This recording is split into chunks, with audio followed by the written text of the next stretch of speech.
નમસ્કાર વિદ્યાર્થી મિત્રો, ધોરણ 11 કોમર્સમાં વિષય આંકડાશાસ્ત્ર એટલે કે સ્ટેટિસ્ટિક્સમાં ચેપ્ટર 1 માહિતીનું એકત્રીકરણનું આજે આપણે રિવિઝન જોઈશું, જેમાં ધોરણ 11 10માં તમે આંકડાશાસ્ત્ર વિશે એક પ્રકરણ શીખી ગયા કે આંકડાશાસ્ત્ર શું છે, એના અમુક નાના મોટા દાખલા, પરંતુ ધોરણ 11માં તો આંકડાશાસ્ત્ર આખો વિષય ભણવામાં આવે છે.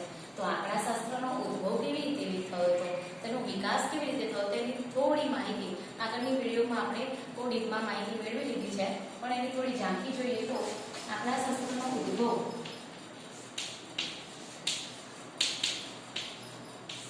મુગલોનું સામ્રાજ્ય હતું. મૌર્ય સામ્રાજ્યથી આંકડાશાસ્ત્રને મહત્વ આપવામાં આવી રહ્યું છે. ત્યારબાદ જોઈએ તો આંકડાશાસ્ત્રીય પદ્ધતિનો ઉલ્લેખ અબુલ ફઝલ રચિત આઈને અકબરીમાં મોગલ સામ્રાજ્યથી તેને મહત્વ તે વખતથી તેનો ઉદ્ભવ હશે, તે વખત તેને મહત્વ આપવામાં આવતું હશે. શેની પરથી ખબર પડે તો આંકડાશાસ્ત્રીય પદ્ધતિનો ઉલ્લેખ અબુલ ફઝલ રચિત આઈને અકબરી નામના પુસ્તકમાં પણ જોવા મળે છે. ત્યારબાદ રાજ્યને લગતી માહિતીનું પૃથ્થકરણ કરવા માટે જર્મન શબ્દ સ્ટેટિસ્ટિકનો ઉપયોગ સૌપ્રથમ વખત ગોટફ્રીડ એકેનવેલે 1749માં કર્યો હતો. તમારે વિકલ્પમાં કે પ્રશ્નોના જવાબમાં આવશે કે રાજ્યને લગતી માહિતીનું પૃથ્થકરણ કરવા માટે કાં તો જર્મન શબ્દ સ્ટેટિસ્ટિકનો ઉપયોગ સૌપ્રથમ વખત કોને કરેલો, તો ગોટફ્રીડ એકેનવેલે. બરાબર. ત્યાર પછી ગાણિતીય આંકડાશાસ્ત્રના સ્થાપક કોણ હતા, તો કાર્લ પિયર્સન હતા. ઉદ્ભવ પછી એનો વિકાસ જોઈએ તો આંકડાશાસ્ત્રીય પદ્ધતિનો વિકાસ કરનાર એટલે કે આંકડાશાસ્ત્રીય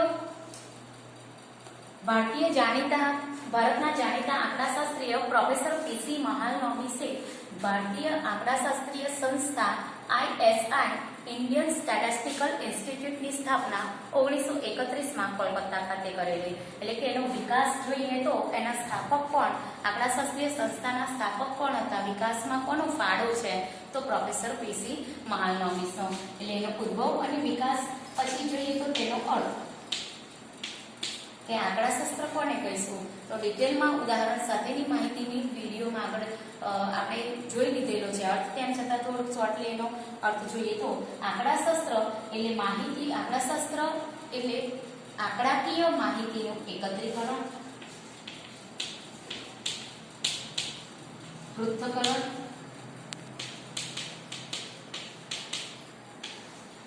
અને અર્થઘટન કરે છે. આંકડાશાસ્ત્ર એ એવું વિજ્ઞાન છે જે આંકડાકીય માહિતીને ભેગી કરે, એનું પૃથ્થકરણ એટલે કે તેનું વર્ગીકરણ કરે અને તેની ઉપરથી ચોક્કસ નિષ્કર્ષ પર જાય એટલે કે તેનું અર્થઘટન કરે છે. હજુ પણ ટૂંકમાં જોઈએ તો ટૂંકમાં આંકડાકીય માહિતી દર્શાવતું શાસ્ત્ર એટલે આંકડાશાસ્ત્ર.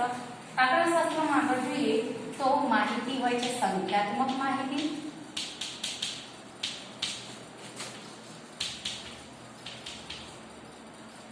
અને ગુણાત્મક માહિતી.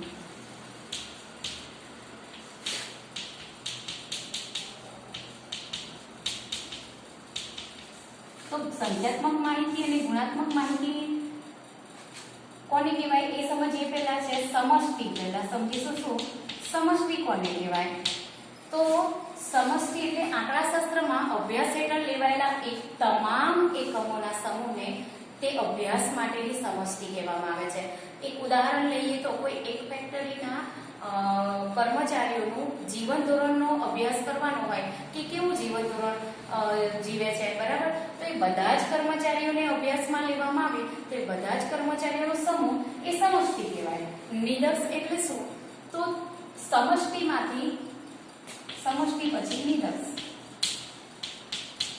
તો નિદર્શ કોને કહીશું, તો સમષ્ટિમાંથી ચોક્કસ પદ્ધતિ દ્વારા યાદચ્છિક એટલે આશરે અમુક યાદચ્છિક રીતે પસંદ કરેલા એકમોના સમૂહને તપાસ માટેનો નિદર્શ કહેવામાં આવે છે. એટલે જે એક ફેક્ટરીના કર્મચારીનો જીવન ધોરણનો અભ્યાસ કર્યો, બધા જ કર્મચારીઓનો, એના બદલે નિદર્શમાં અમુક જ કર્મચારી, સિલેક્ટેડ કર્મચારીનો જ જીવન ધોરણનો અભ્યાસ કરવામાં આવે તો તે નિદર્શ કહેવામાં આવે છે. તો હજુ પણ એક વિશેષ ઉદાહરણ સમષ્ટિ અને નિદર્શને સમજવા માટે લઈએ તો કે કોઈ એક સ્કૂલના બધા જ ધોરણના વિદ્યાર્થીઓનું આરોગ્ય વિષયક તપાસ કરવામાં આવે તો તે બધા જ વિદ્યાર્થીઓનો સમૂહ તે સમષ્ટિ છે. તેમાંથી કોઈ એક જ ધોરણના, દાખલા તરીકે ધોરણ 11 કોમર્સના જ વિદ્યાર્થીઓના સ્વસ્થ અંગેની માહિતી મેળવવામાં આવે તો તે નિદર્શ કહેવામાં આવે છે. ત્યાર પછી જેમ કે સંખ્યાત્મક માહિતી, તો સંખ્યાત્મક ચલ પરના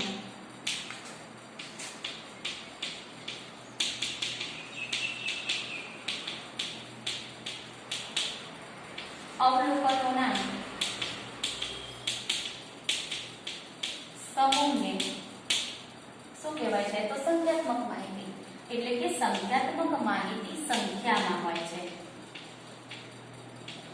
સંખ્યાત્મક માહિતી કોને કહેવાય? તો જે માહિતી સંખ્યામાં રજૂ થતી હોય, જેમ કે માસિક આવક, બરાબર, કોઈ કંપનીની, કોઈ વ્યક્તિની માસિક આવક, કોઈ વ્યક્તિનું વજન, ઊંચાઈ, જાહેરાત ખર્ચ, કોઈ કંપનીનો નફો, આ બધું આંકડામાં એટલે કે સંખ્યામાં દર્શાવતું હોય તો એ બધી માહિતી કેવી કહેવાય?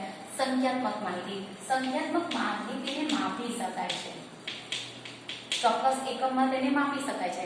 જેમ કે આવકને રૂપિયામાં, વજનને કિલોગ્રામમાં, ઊંચાઈને હાઈટમાં, બરાબર, ઊંચાઈ હાઈટ પ્રમાણે માપી શકાય છે.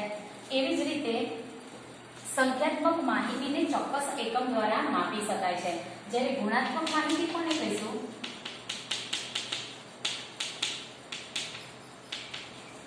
તો જેમ સંખ્યાત્મક ચલ પરના અવલોકનોના સમૂહને સંખ્યાત્મક માહિતી, તેમ ગુણાત્મક ચલ પરના અવલોકનોના સમૂહને ગુણાત્મક માહિતી કહેવામાં આવે છે, જે ગુણધર્મ દર્શાવે છે. જે સંખ્યામાં એટલે કે આંકડામાં હોતી નથી, પણ શું દર્શાવે છે? ગુણધર્મ.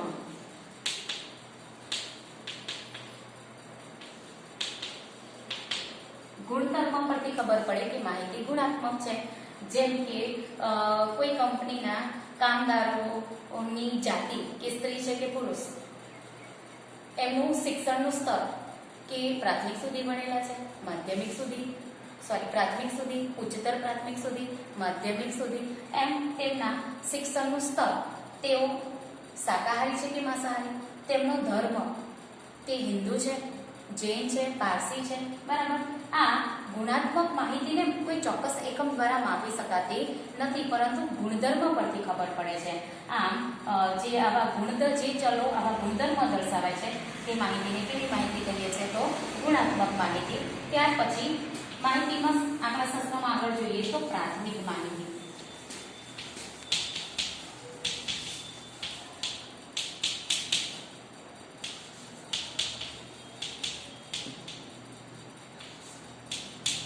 તો કોઈ અધિકૃત સંસ્થા કે સંશોધક, કોઈ અધિકૃત એટલે કાયદેસરની,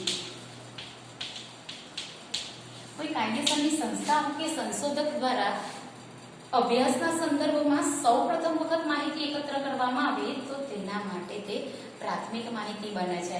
દાખલા તરીકે NSSO એટલે કે નેશનલ સેમ્પલ સર્વે ઓર્ગેનાઇઝેશન દ્વારા દર 10 વર્ષે વસ્તી ગણતરીના જે આંકડા રજૂ થાય છે કે પ્રકાશિત થાય છે NSSO દ્વારા, તે માહિતી કેવી કહેવાય? પ્રાથમિક માહિતી કહેવાય. તેવી જ રીતે ન્યૂ દિલ્હી દ્વારા ભારતના જન્મદર અને મૃત્યુદરના જે આંકડા પ્રકાશિત થાય છે તે માહિતી પણ કેવી કહેવાય છે? પ્રાથમિક માહિતી. ત્યાર પછી આગળની છે ગૌણ માહિતી. તો કોઈ અધિકૃત સંસ્થા કે સંશોધક અન્ય કોઈ સંસ્થા કે સંશોધક દ્વારા રજૂ થયેલી માહિતીનો ફરી વખત ઉપયોગ કરે તો તે અધિકૃત સંસ્થા કે સંશોધક માટે તે માહિતી ગૌણ બને છે. દાખલા તરીકે ન્યૂ દિલ્હી દ્વારા જે જન્મદર અને મૃત્યુદરના આંકડા પ્રકાશિત થયા એ ફરી વખત બીજી વખત યુનો દ્વારા એટલે કે યુનાઇટેડ નેશન્સ ઓર્ગેનાઇઝેશન દ્વારા તે આંકડા ફરીથી પ્રકાશિત કરવામાં આવે તો એ યુનો માટે તે માહિતી કેવી બની જાય છે? ગૌણ માહિતી. એટલે ગૌણ માહિતી એટલે કોઈ અધિકૃત સંસ્થા કે સંશોધક બીજી કોઈ સંસ્થા કે સંશોધક દ્વારા રજૂ થયેલી માહિતીનો ફરી વખત ઉપયોગ કરે ત્યારે તે સંસ્થા માટે તે માહિતી ગૌણ બને છે.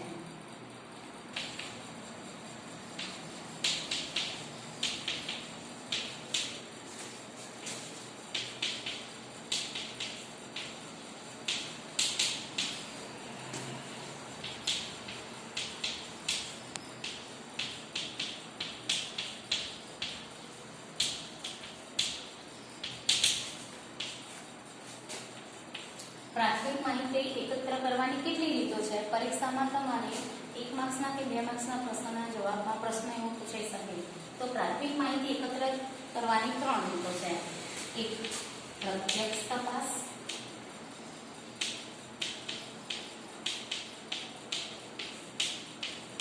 ની રીત, બીજી પરોક્ષ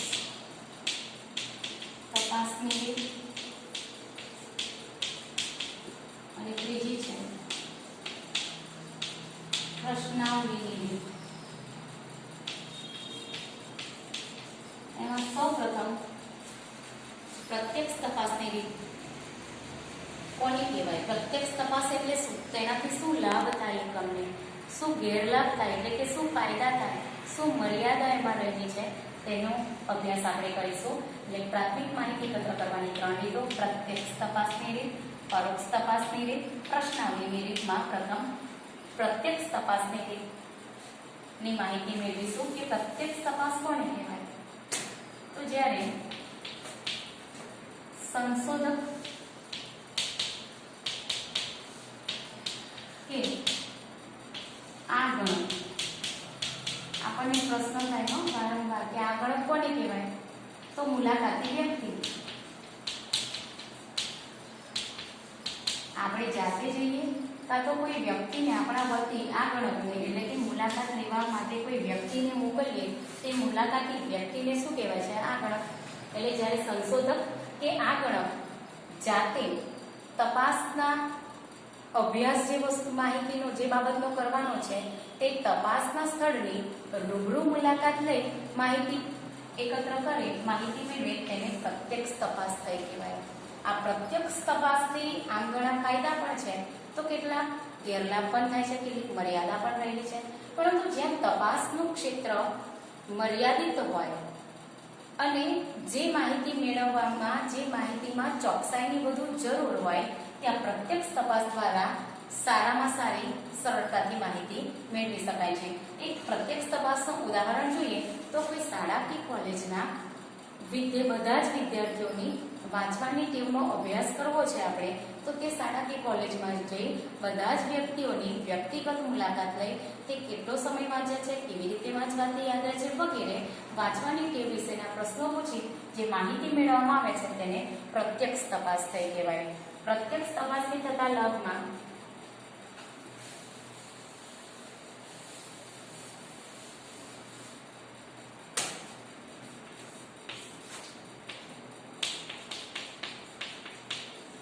લાભ કાં તો તેનાથી થતા ફાયદા જોઈએ તો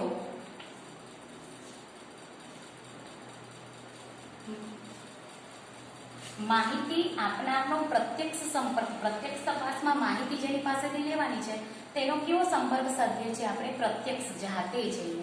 એટલે પ્રત્યક્ષ સંપર્ક સાધાતો હોવાથી જે માહિતી પ્રાપ્ત થાય છે તે વધુ વિશ્વસનીય હોય છે, સાચી અને કેવી હોય છે? વિશ્વસનીય.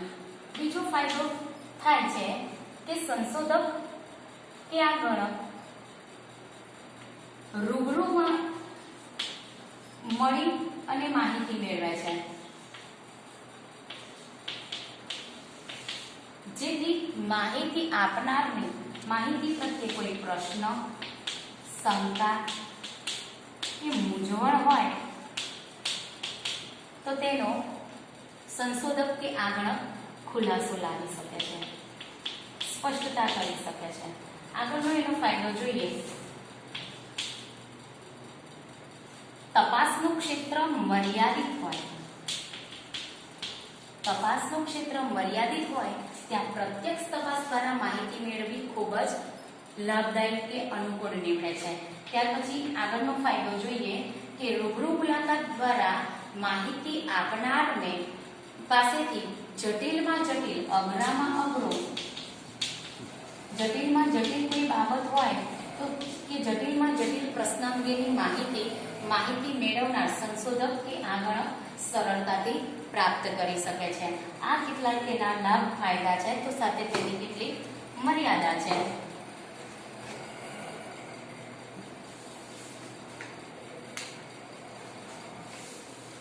મર્યાદામાં જોઈએ તો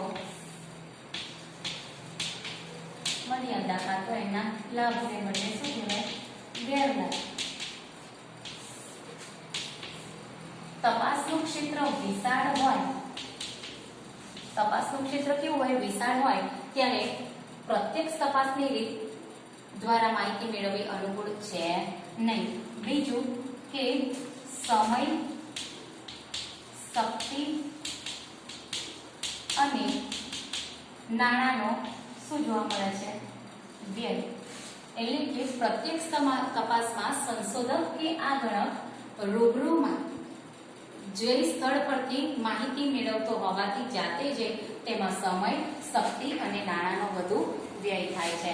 આગળની મર્યાદા એમાં જોઈએ તો જો આગળક કે સંશોધક તાલીમબદ્ધ,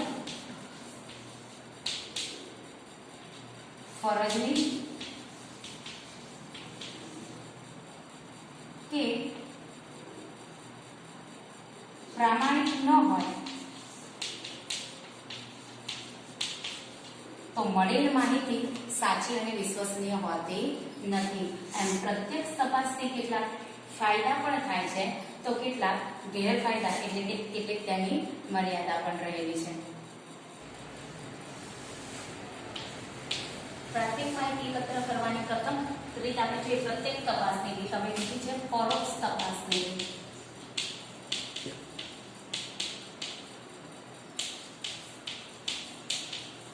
પરોક્ષ તપાસ કોને કહેવાય? તો જ્યારે કોઈ આગળક વ્યક્તિ કે કોઈ સંસ્થા કે સંશોધક જાતે જઈને માહિતી મેળવવાને બદલે માહિતી આપી શકે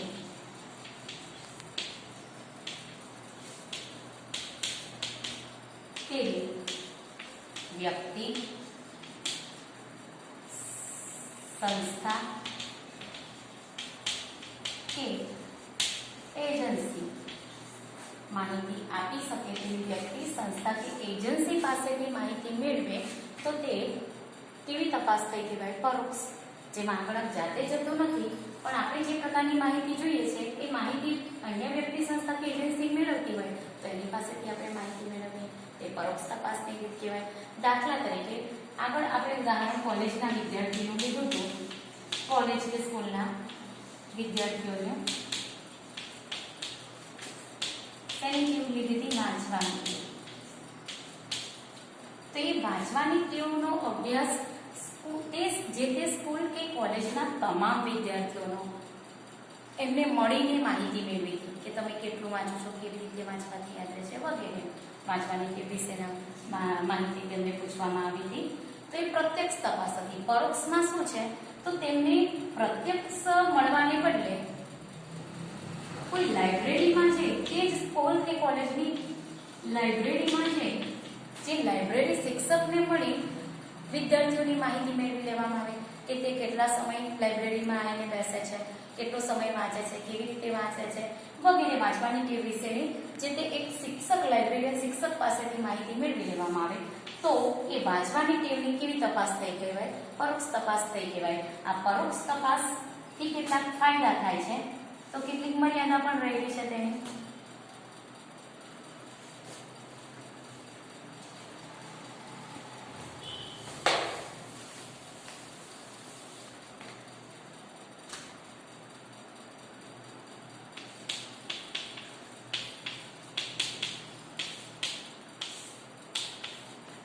તપાસનું ક્ષેત્ર કેવું હોય? વિશાળ. તપાસનું ક્ષેત્ર વિશાળ હોય ત્યાં પરોક્ષ તપાસ રીત દ્વારા માહિતી મેળવી ખૂબ જ અનુકૂળ થઈ પડે છે. બીજું કે તપાસ હેઠળની વ્યક્તિ સરળતાથી આપણને માહિતી આપવા માંગતી ન હોય ત્યારે આ પરોક્ષ તપાસ દ્વારા માહિતી મેળવવી ખૂબ જ આ જ એકમાત્ર રીત છે કે જેના દ્વારા આપણે માહિતી મેળવી શકીએ છીએ. તપાસ હેઠળની રીત એટલે કે વિદ્યાર્થીઓની વ્યક્તિગત મુલાકાત લઈ વાંચવાની ટેવ વિશે આપણે માહિતી મેળવવી છે તો વિદ્યાર્થી તે જાણ કરવા જ આપણને ના માંગતો હોય તો સરળપણે બેટર છે કે તેના લાઇબ્રેરી ટીચર જોડેથી એની માહિતી મેળવી લેવાય. તો એ પરોક્ષ તપાસ એટલે તપાસ હેઠળની વ્યક્તિ જ્યારે માહિતી આપવા માટે તૈયાર જ ન હોય, સક્ષમ જ ન હોય તો બેસ્ટ ઉપાય એકમાત્ર છે પરોક્ષ તપાસ. ત્યાર પછી આગળ જોઈએ તો પ્રત્યક્ષ તપાસની રીતની સરખામણીમાં પરોક્ષ તપાસમાં સમય, નાણાં ને શક્તિ ઓછા ખર્ચાય છે. પ્રત્યક્ષ તપાસની રીતની સરખામણીમાં પરોક્ષ તપાસમાં વ્યક્તિના સમય, નાણાં અને શક્તિ કેવા ખર્ચાય છે? ઓછા ખર્ચાય છે. સરકારના જુદા જુદા વિભાગો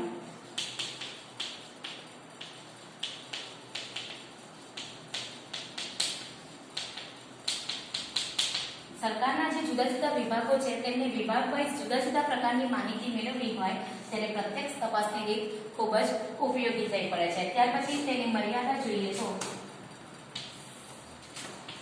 મર્યાદા કાં તો એના ગેરલાભ.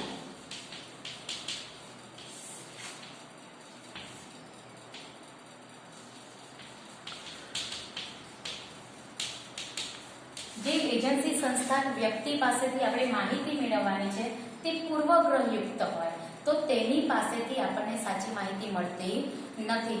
એટલે કે આ રીત દ્વારા પ્રાપ્ત કરેલી માહિતી ઓછી વિશ્વસનીય હોય છે. બીજું કે માહિતી આપનાર અપ્રામાણિક હોય. માહિતી આપનાર વ્યક્તિ અપ્રામાણિક હોય,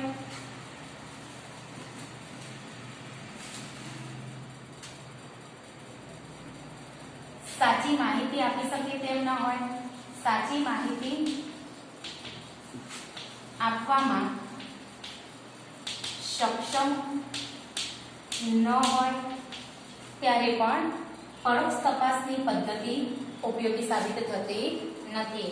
આમ પરોક્ષ તપાસની રીતથી કેટલાક ફાયદા જોવા મળે છે તો સાથે સાથે તેના ગેરલાભ એટલે કે તેની મર્યાદા પણ જોવા મળે છે.